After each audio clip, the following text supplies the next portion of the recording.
Hi guys, my name is Kayla Gilmore. I'm a sophomore here at ASU. I study biology as well as global health.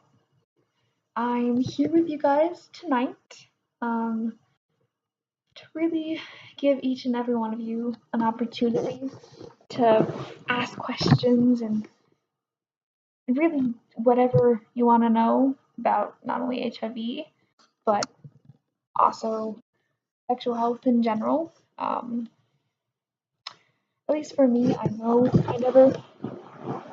I'm gonna stand up so I can see all you guys. I know I never really had conversations about any of this, whether just sexual health in general, or HIV. I didn't have those conversations with anyone until I started working with Heal International.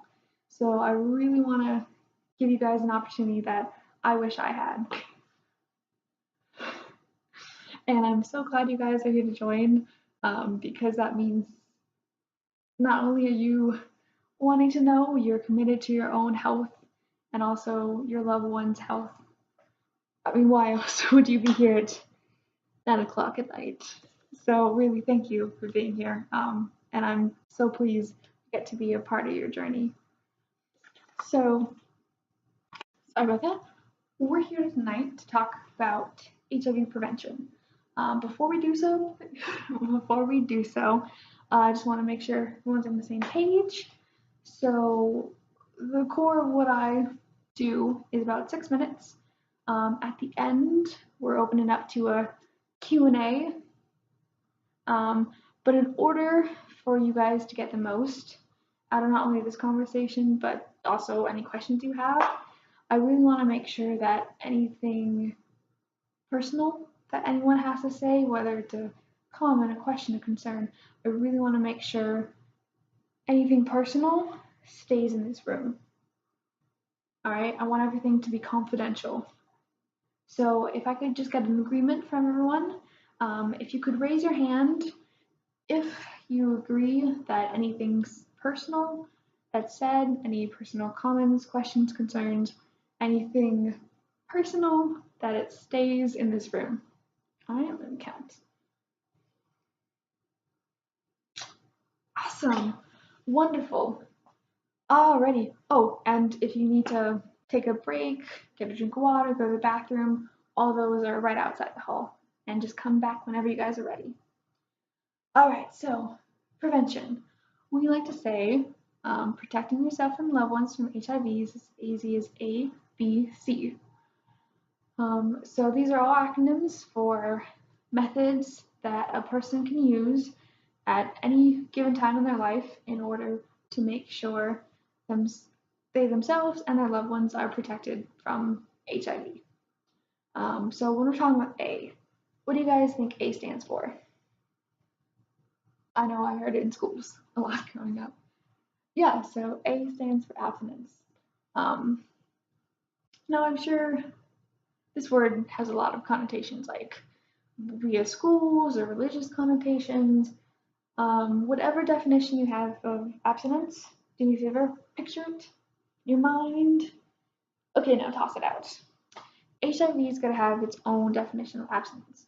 So, abstinence for HIV is going to be the lack of unprotected penetrative sex. For HIV transmission, there are 5 fluids in a person that will contain the virus, and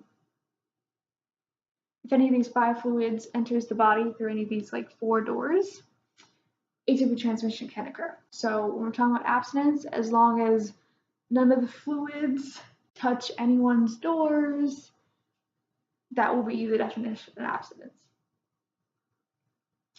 Alright, so protecting yourself and your loved ones is as easy as A, B, C. Talked about A, let's talk about B. So B stands for being faithful. For me personally, I know I've always thought of being faithful as a traditional like monogamous relationship, like husband-wife, boyfriend-girlfriend. For HIV, it actually has its own definition, just like abstinence. So for HIV, the key part is it doesn't have to be 2 people.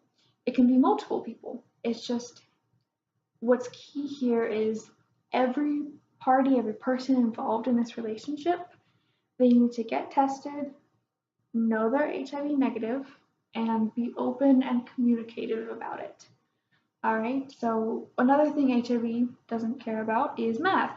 So for HIV, a negative times a negative will never equal positive. So as long as everyone in the relationship is HIV negative and is open and communicative about it, HIV cannot, no one in that group can ever be HIV positive.